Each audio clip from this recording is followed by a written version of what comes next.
Ibu bapak, saudara-saudara, anak-anak yang terkasih dalam Tuhan Yesus Kristus, selamat hari Rabu buat kita semua. Saya selalu berdoa dan berharap agar kita semua ada dalam keadaan yang baik, keadaan yang sehat untuk menjalani hari-hari kehidupan kita. Karena kita tahu bahwa kesehatan adalah hal yang perlu kita terus tingkatkan agar kita juga bisa terhindar dari berbagai macam sakit penyakit dalam kehidupan kita. Dan saya selalu berharap Bapak Ibu dalam keadaan sehat pada hari ini. Nah, hari ini bersama-sama kita kembali berkumpul bersama dengan keluarga kita untuk beribadah, memuji dan memuliakan nama Tuhan. Dan dalam ibadah ini saya mengajak kita kembali untuk mendengar dan merenungkan firman Tuhan yang pada hari ini dalam ibadah hari Rabu, ibadah keluarga tanggal 19 bulan Agustus 2020 ini, pembacaan Alkitab akan diambil dari Kisah Para Rasul pasal 10 ayat 34 sampai 43. Sebelum kita membaca dan merenungkan firman Tuhan, mari kita berdoa memohon bimbingan Roh Kudus. Mari berdoa. Tuhan, terima kasih karena anugerah-Mu bagi kami. Kami bersyukur atas kesempatan kami boleh berkumpul bersama-sama dengan keluarga kami kembali dalam persekutuan yang beribadah. Kami adalah anak-anak-Mu yang merasakan berkat Tuhan, dan sebagai ungkapan syukur kami naikkan pujian, nyanyian, bahkan doa kami. Dan biarlah Tuhan melengkapi sukacita dan syukur kami dengan berkat Tuhan melalui firman yang akan kami baca dan renungkan bersama-sama. Agar kami terus dikuatkan dan dimampukan Tuhan untuk bisa menjalani kehidupan seturut dengan kehendak-Mu saja. Berfirmanlah Tuhan, karena kami siap mendengarkannya. Amin. Mari kita buka bagian Alkitab dalam Kisah Para Rasul pasal 10 ayat 34 sampai 43. Saya akan bacakan buat kita semua. Lalu mulailah Petrus berbicara, katanya, "Sesungguhnya aku telah mengerti bahwa Allah tidak membedakan orang. Setiap orang dari bangsa manapun yang takut akan Dia dan yang mengamalkan kebenaran berkenan kepadanya. Itulah firman yang Ia suruh sampaikan kepada orang-orang Israel, yaitu firman yang memberitakan damai sejahtera oleh Yesus Kristus yang adalah Tuhan dari semua orang. Kamu tahu tentang segala sesuatu yang terjadi di seluruh tanah Yudea, mulai dari Galilea sesudah baptisan yang diberitakan oleh Yohanes, yaitu tentang Yesus dari Nazaret, bagaimana Allah mengurapi Dia dengan Roh Kudus dan kuat kuasa Dia, yang berjalan berkeliling sambil berbuat baik dan menyembuhkan semua orang yang dikuasai iblis, sebab Allah menyertai Dia. Dan kami adalah saksi dari segala sesuatu yang diperbuatnya di tanah Yudea maupun di Yerusalem. Dan mereka telah membunuh Dia dan menggantung Dia pada kayu salib. Yesus itu telah dibangkitkan Allah pada hari yang ketiga, dan Allah berkenan bahwa Ia menampakkan diri, bukan kepada seluruh bangsa, tetapi kepada saksi-saksi yang sebelumnya telah ditunjuk oleh Allah, yaitu kepada kami yang telah makan dan minum bersama-sama dengan Dia setelah Ia bangkit dari antara orang mati. Dan Ia telah menugaskan kami memberitakan kepada seluruh bangsa dan bersaksi bahwa Dialah yang ditentukan Allah menjadi hakim atas orang-orang hidup dan orang-orang mati. Tentang Dialah semua nabi bersaksi bahwa barang siapa percaya kepadanya, ia akan mendapat pengampunan dosa oleh karena namanya." Demikianlah pembacaan Alkitab. Yang berbahagia adalah setiap kita yang mau memelihara firman Tuhan dalam setiap langkah kehidupan kita. Terpujilah Yesus Kristus. Haleluya. Saudara yang dikasihi Tuhan Yesus Kristus, sebagai seorang Yahudi, Petrus lahir dan besar dalam sebuah lingkungan di mana ada pemahaman-pemahaman yang dimiliki oleh orang-orang Yahudi yang berkaitan dengan relasi terhadap orang lain, khususnya orang-orang yang di luar orang-orang Yahudi atau orang non-Yahudi. Nah, bagi orang Yahudi, mereka terbiasa, dikatakan oleh Petrus sendiri dalam ayat 28 pasal 10 Kisah Para Rasul ini, bahwa tidak mudah, bahkan dikatakan di sini ada larangan keras untuk orang-orang Yahudi bergaul dengan orang-orang non-Yahudi. Jadi artinya Petrus ada dalam sebuah situasi kehidupan di mana orang-orang Yahudi merasa bahwa mereka nggak boleh bergaul dengan orang lain, khususnya orang-orang non-Yahudi. Mereka bahkan bisa dikatakan seringkali memandang rendah orang lain. Memandang bahwa orang-orang non-Yahudi bukan orang-orang yang yang setara, selevel dengan mereka.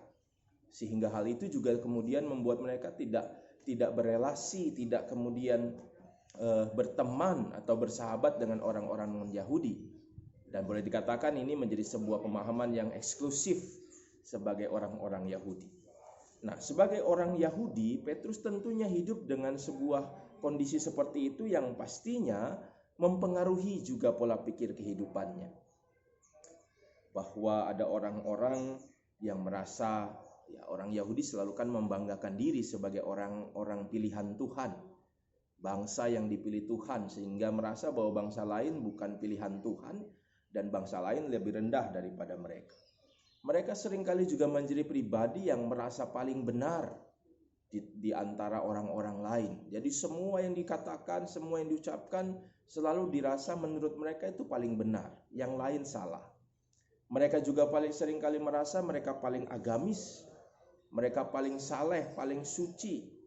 Dan itu menjadi sebuah pemahaman yang dimiliki oleh umumnya orang Yahudi saat menjalani kehidupan. Sehingga kita tahu relasi-relasi yang terbangun dengan orang-orang lain bukan relasi yang baik, tetapi relasi-relasi yang seringkali menimbulkan permusuhan dan perselisihan. Salah satu contoh mungkin yang seringkali kita dengar bahkan kepada orang-orang yang mungkin secara keturunan dekat begitu, yaitu orang-orang Samaria. Orang Samaria pun dianggap orang Yahudi, orang-orang rendah, orang kelas 2 begitu.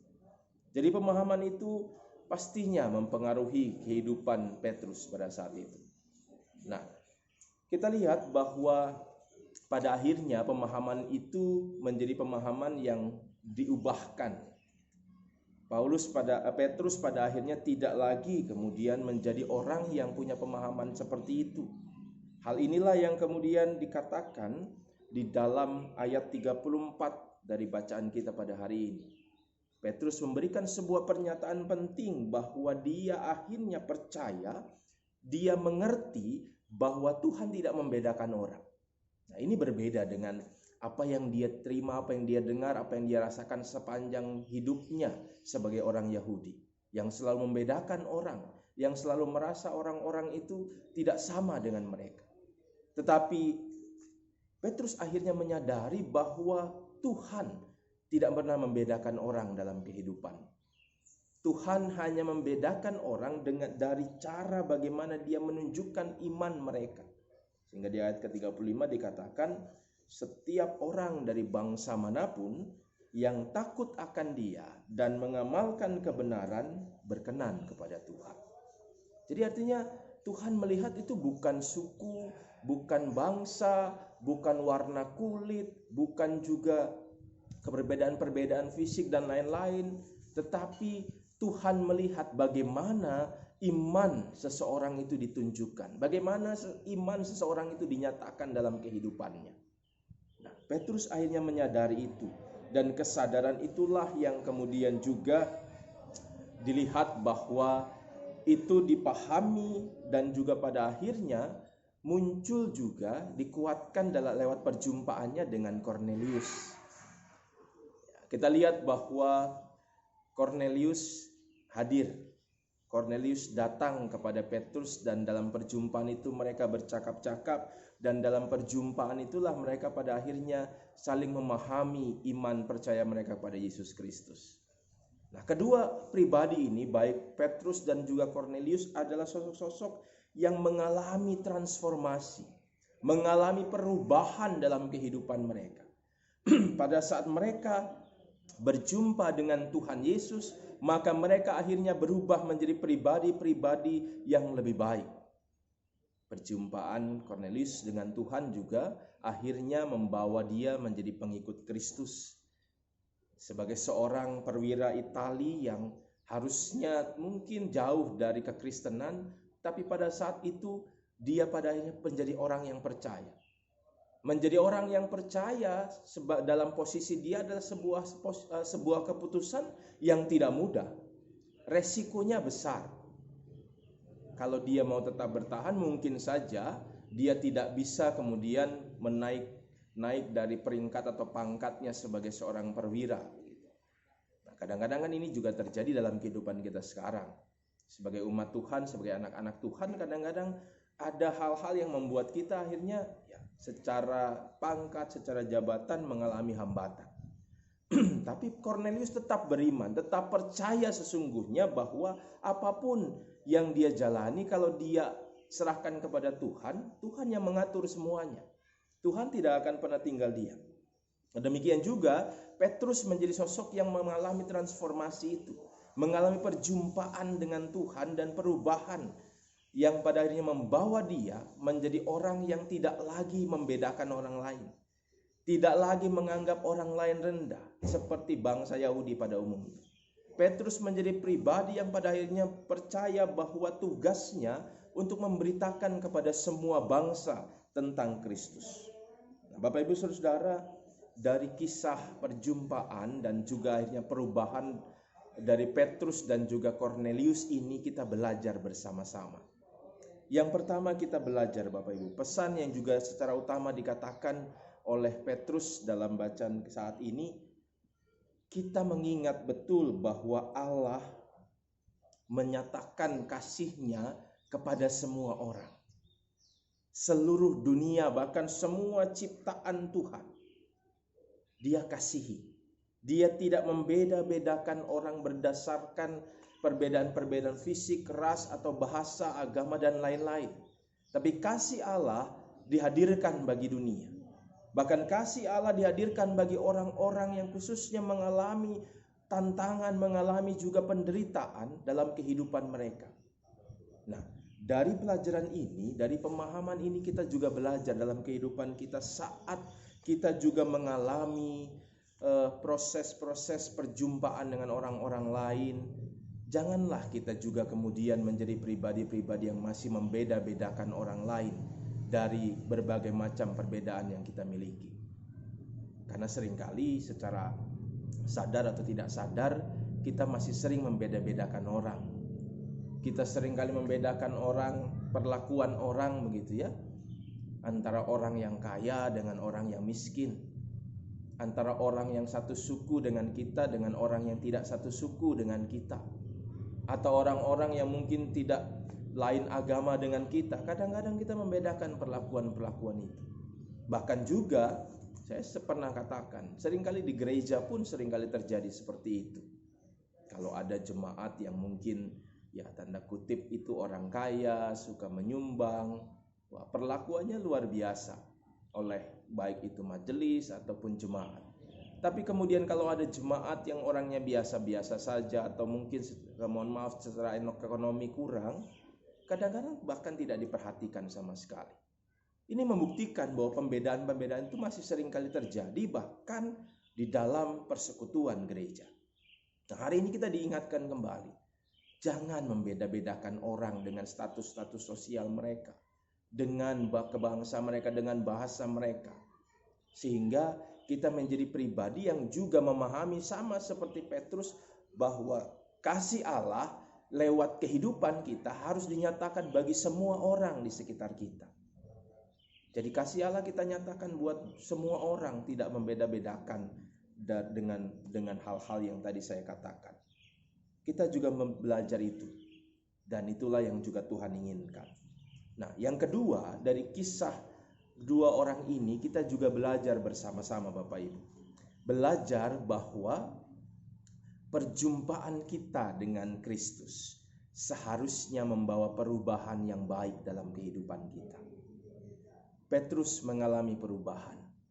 Seorang yang keras, seorang yang tadinya tidak mengenal Tuhan, ya awalnya dia adalah seorang nelayan, dia diambil panggil Tuhan dan berubah menjadi seorang yang pada akhirnya menjalankan tugasnya memberitakan firman Tuhan dengan luar biasa. Demikian juga dengan Cornelius, mengalami perubahan. Dia berani untuk kemudian mempertaruhkan segala resiko untuk percaya kepada Tuhan Yesus. Nah, bagaimana sekarang dengan kita? Apakah perjumpaan kita dengan Kristus yang membawa kita semua beriman kepadanya sudah juga membawa perubahan dalam kehidupan kita? Semoga kita bisa merenungkan firman ini Dan semoga kita bersama-sama bisa pada akhirnya menemukan kesimpulan bahwa kita sudah menjadi pribadi yang lebih baik saat kita berjumpa dengan Kristus. Sehingga lewat kehidupan kita pada akhirnya kita bisa menyaksikan karya Kristus, kasih Kristus bagi semua orang yang kita jumpai. Amin. Mari kita berdoa. Segala pujian dan syukur kami naikkan kepadamu ya Tuhan. Kami sungguh percaya bahwa kehidupan kami ada dalam tangan Tuhan. Oleh karena itu kami datang kembali menghadap hadirat Tuhan dengan segala kerendahan hati, dengan segala iman dan pengharapan kami yang tertuju kepada Tuhan untuk menyerahkan kembali kehidupan kami. Kami datang dalam rasa syukur karena Tuhan kembali memberkati kami lewat firman-Mu pada hari ini, dan juga lewat persekutuan yang boleh terjadi dengan keluarga dan juga dengan Tuhan. Kami belajar juga untuk terus menyaksikan karya Tuhan yang terbaik dalam hidup kami. Kami juga belajar terus untuk tidak membeda-bedakan orang lain dengan perbedaan-perbedaan yang kami miliki. Tapi biarlah kami tetap mengasihi semua orang, seperti halnya Tuhan juga mengasihi seluruh dunia ini. Kami berdoa dan menyerahkan hidup kami kepadamu Tuhan. Berkati kami selalu, sertai kami dan lindungi kami dalam menjalani kehidupan, sehingga kami juga tetap merasakan kehadiran Tuhan. Kami juga mohon Tuhan kuatkan, mampukan kami menghadapi hari-hari kami ke depan, sehingga kami tetap berpegang kepada Tuhan dalam iman pengharapan kami. Kami berserah diri menyerahkan juga keluarga kami masing-masing. Kami juga berdoa buat pekerjaan-pekerjaan, pergumulan-pergumulan kami. Biarlah Tuhan yang terus menguatkan menyertai kami. Kami juga berdoa saat ini buat persekutuan kami sebagai gereja Tuhan. Jemaat khususnya di GPIB Air Hidup Kamal, Tuhan memberkati mereka semua. Tuhan memberkati persekutuan kami. Tuhan juga senantiasa hadir di tengah-tengah persekutuan ini. Berkati jemaat-jemaat yang sakit, berkati jemaat-jemaat yang sedang dalam pergumulan-pergumulan kehidupan. Berkati juga seluruh rencana-rencana pelayanan kesaksian gerejamu ini, sehingga kami terus dipakai jadi saluran berkat Tuhan dalam keberadaan kami. Kami juga terus berdoa buat bangsa dan negara kami. Kami bersyukur atas 75 tahun usia kemerdekaan bangsa kami, dan biarlah kami mengisi kemerdekaan itu dengan baik dan memberikan yang terbaik juga bagi bangsa kami di mana Tuhan menempatkan kami. Kami percayakan Tuhan para pemimpin bangsa ini, semua program-program yang dilakukan, khususnya saat ini kami doakan buat para peneliti-peneliti di berbagai daerah, di berbagai universitas yang juga saat ini meneliti untuk vaksin atau anti vaksin dari virus COVID. Tuhan juga memberkati sehingga semua bisa dipakai Tuhan jadi saluran berkat dan kekuatan yang dari Tuhan boleh dinyatakan untuk menjadi pemulihan bagi bangsa kami. Tuhan Yesus, inilah kami sebagai anak-Mu. Kami berserah diri menyerahkan juga setiap seruan dan doa kami yang kami naikkan ke dalam tangan kasih-Mu. Biar Tuhan mendengar, Tuhan juga menerimanya, menjawabnya seturut dengan kehendak Tuhan. Ampuni salah dan dosa kami Tuhan, layakkan kami untuk terus menerima berkat dan kasih Tuhan. Dalam nama Tuhan Yesus Kristus, kami berdoa dan mengucap syukur. Amin. Bapak Ibu, selamat hari Rabu. Tuhan memberkati kita. Tetap sehat, tetap sukacita, tetap jaga kesehatan kita semua, kesehatan keluarga dan orang-orang di sekitar kita. Dan biarlah kita juga tetap di rumah, menghindari kegiatan kalau tidak ada kegiatan-kegiatan yang mendesak. Sampai jumpa, Tuhan memberkati.